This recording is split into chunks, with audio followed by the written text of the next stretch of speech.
All right, I was about to shoot my second video. I'm shooting two tonight, and in between, I was notified by YouTube. I got a wonderful new subscriber, Matt Hill from Matt Hill's Scale Models down in Australia.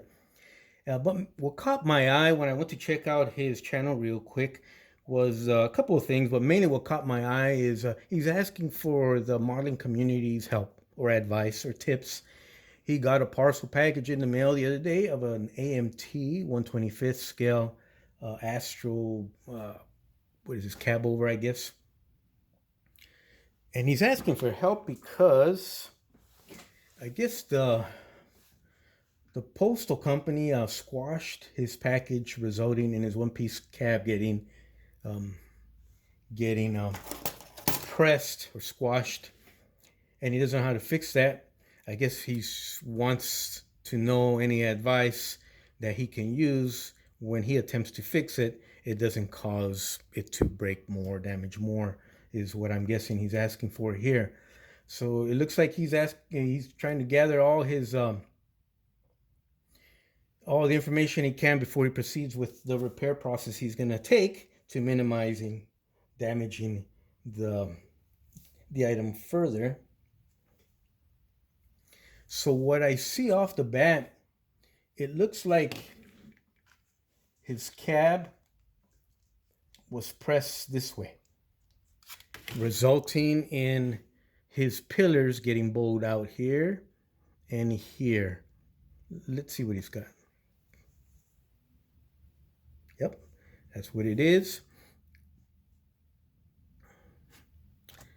I think you're in luck. I think this is probably going to be an easy fix. Yeah, actually, yes. So you can see the fold marks on the pillars where the package got pressed. The cab roof came down this way. So the whole body is pretty much squared off, including the roof. It just gave at the weakest point, being the pillars.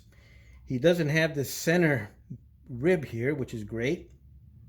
This is going to be an easy fix, or I'm assuming it's going to be an easy fix. And to put my money where my mouth is, Matt, let's give it a shot here together.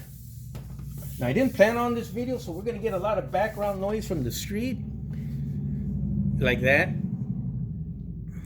But I really want to get this video out to Matt as soon as I can, and so he can add it to his list of remedies for the direction he's going to go when it gets to fixing this guy here. This is the kind of stuff I like. So let's back up.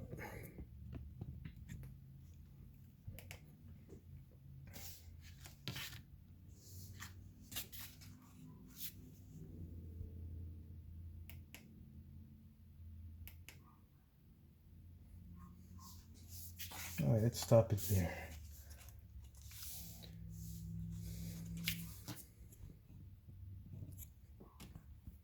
Get some in for our purposes here.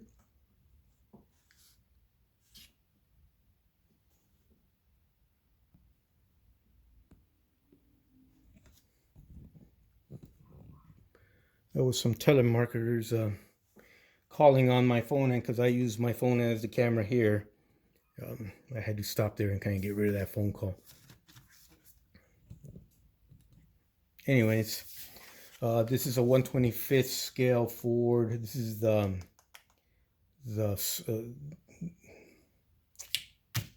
it clears the highways. A snowplow. This is a snowplow kit.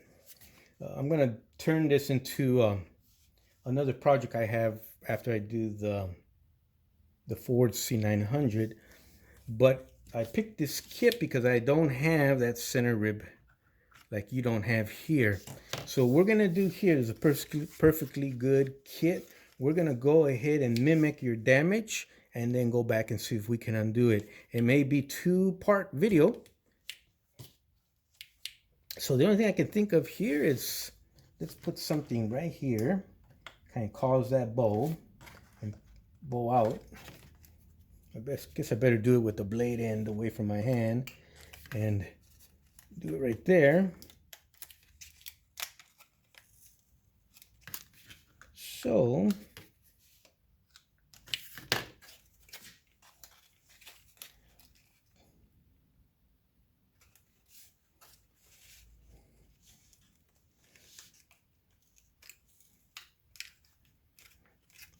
that's what he has going there. There we go. There we go. So that's kind of what Matt has going on there on his cab. Matt, am I correct? Kind of.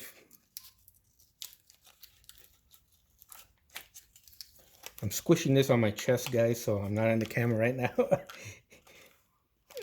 All right.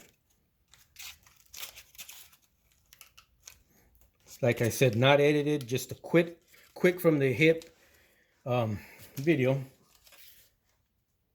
So kind of like that, huh? Where your sides got bowed out. In my case, I broke one there just right now. But that's kind of what he has going there. Maybe mine's a little bit more exaggerated.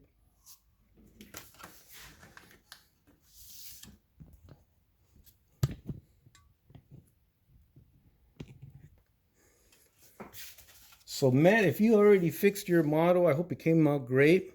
But anybody else who runs across this problem, let's experiment together, including myself. I get damaged stuff come in the mail all the time, and I usually try and fix it.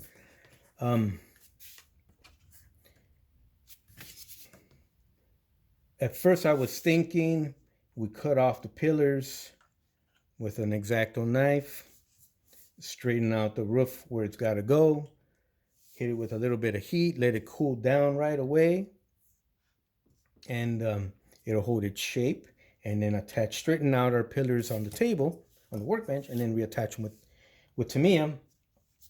I don't think we have to do that because the styrene, AMT gives us is it's a very good styrene to work with, very flexible, very forgiving. Unless it's real old, like in this case, or in other stuff I've had where it gets brittle and it just starts to fracture all over the place.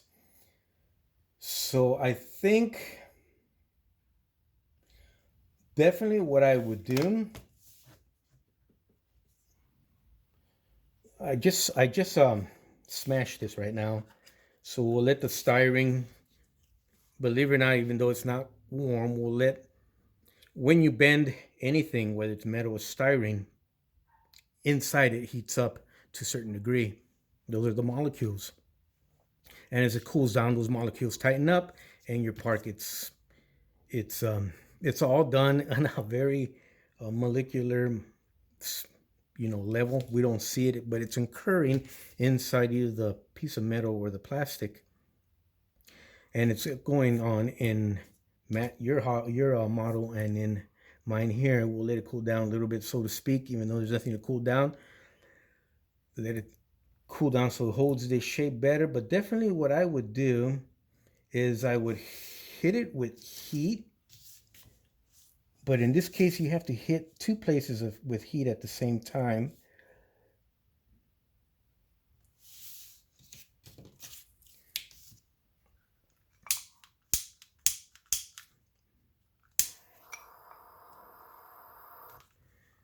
It's a candle. I don't like using the candle method because it does soften the plastic a lot, but you have a split second before you gotta work it into shape before it literally, in other words, I'll put this over the flame, and when it gets to a certain point, it's hardly gonna give you any warning, and then this whole part literally will drop down like a U if you don't catch it in time. But the point here is not to straighten out the pillars. By straightening out this pillar, when this is really, really soft, you're not going to have the same strength in it as it is right now when it's cold, where it's going to push up the roof just by squeezing in, because these two things happen to be soft. Because they're soft, they're not going to have the strength to push up that roof, and you're going to cause some weird warpage. What I definitely would do is probably cut the bottom of one of these or the top, bring up my roof to where it should be. No. No, you can bring it up just by squeezing in those pillars. In your particular case, Matt Hill, what I would do is I'd probably just slowly start to work it. Probably little by little, and see how I broke that, but mine's a real old piece of plastic. I would start to definitely work it. Let's do this one. Straighten it out little by little, little by little, little by little, kind of massaging.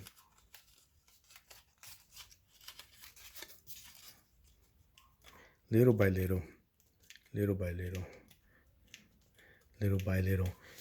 The reason being, this is has not been heated. It's not soft. It's cold. It's not like metal. If it was made out of metal, it'd be different.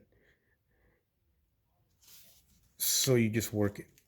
You just work it. You work it. You work it. Work it. Got my finger behind there so I don't press it too far. I'm just working it. And with each work, I can see the roof starting to go up. If it wants to start to come back down, I got my finger in there. But I think that's the way to go, Matt. Just work it slowly, one at a time. One at a time.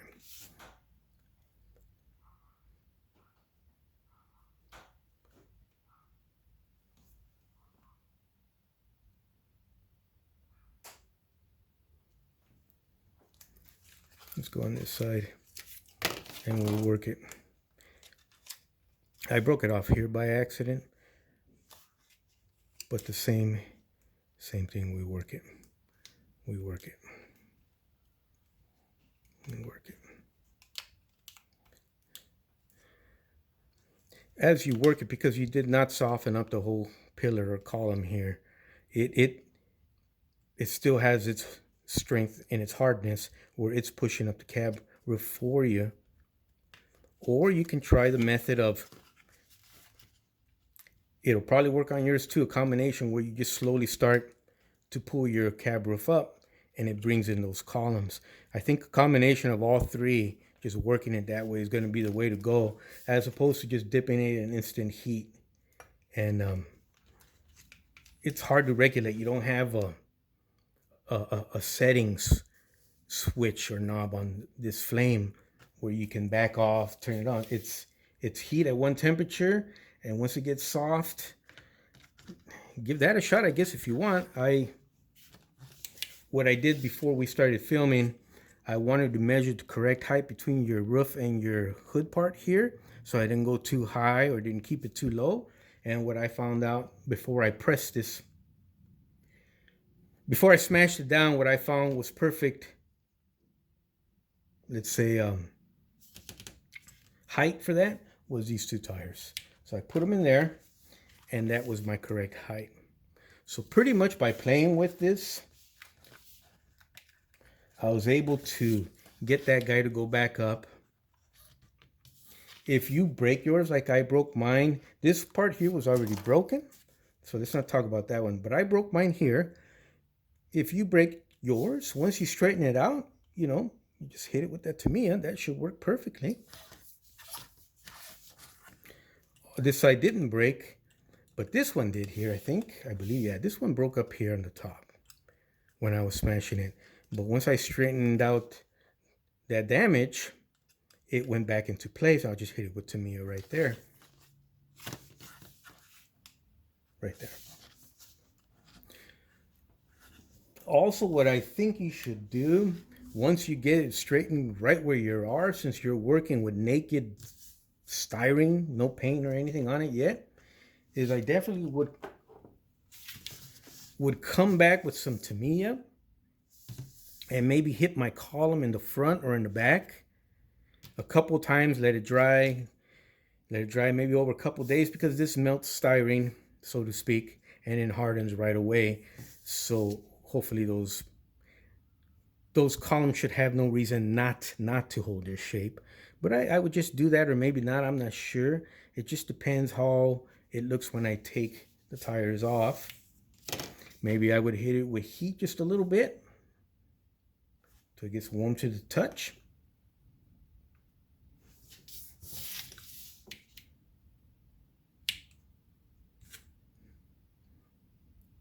Not hot and not too melted, just till it gets warm to the touch.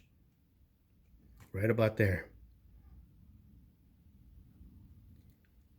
And then back off and let it cool down. I always keep a little bowl of ice water with a sponge or a little cloth and just touch it there.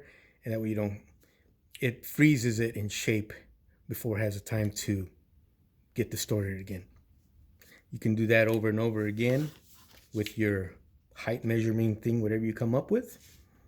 Same thing on this side. But this side we want. So let's do that again. Probably heat the roof a little bit. We want it to get warm to the touch. Maybe a little bit warmer to the touch, not too melted. A couple times when it gets warm to the touch and you back off. Because that means once it got warm, there's movement of molecules in there. And that's what starts the melting process. And styrene melts very, very fast, very easily. Got to be careful with that. And then pull it away from the heat. It's warm. And let it cool off. Hot water, warm water.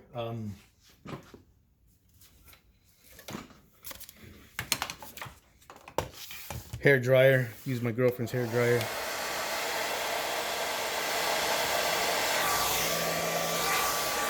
Let it heat up.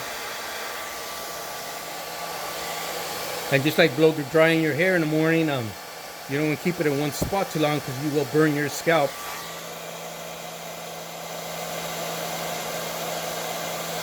Keep those tires or whatever you use on yours in there. That's keeping its shape. It's like a template or a gauge or a stop or whatever you want to call it. This is hot. It's pretty hot.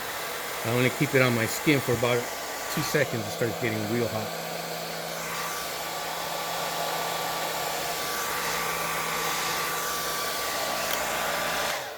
But basically, Mike, or Matt, I'm sorry, what I will use a combination and just kind of dance lightly around the whole thing, as opposed to one brutal, one method and that's it.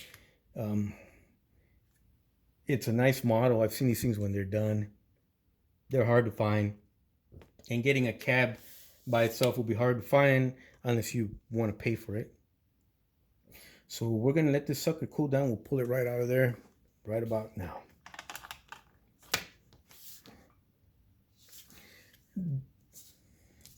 The good thing is, oh, here's another thing you mentioned about installing some pieces behind the columns.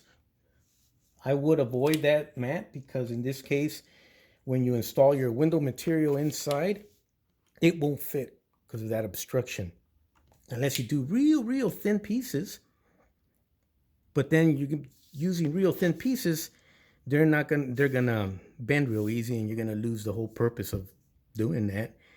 And you had to use real thin because you wanted to install the windows underneath. Do this method or combination of. I will use every single technique I did here. Seemed to work for me. And you saw it with your own eyes. Other guys will add to this or their own versions. And then I would probably use that and dance with all of them as opposed to just one method. But there you saw it with your own eyes. It did not shrink back down, and the column, the one that didn't break, and even the one that broke, held their shape.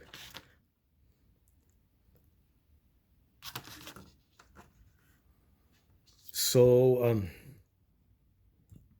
Matt Hill, I hope you don't mind that I use some screenshots and clips from your video, but I kind of wanted to get this message really fast out to you. I don't know what time it is out there where you're at the bottom of the world, but I know it's not the same time as here. But not only me, we all wish you luck. Show us what you came up with and the results when you're done. But we had the same thing. Get your the one thing I will kind of guess probably recommend the highest is get your height and stick something in there so it doesn't come back down. Originally I was going to use these sockets. Oh, I'm sorry, like that. But get it in there. I didn't wind up using the sockets because It's made out of metal. It doesn't give, and it made the bottom portion bowl down as opposed to putting the tires in there. More forgiving. Good luck, Matt. Let us know what you come up with. Hope this helps. Thank you for subscribing to my channel. You take care.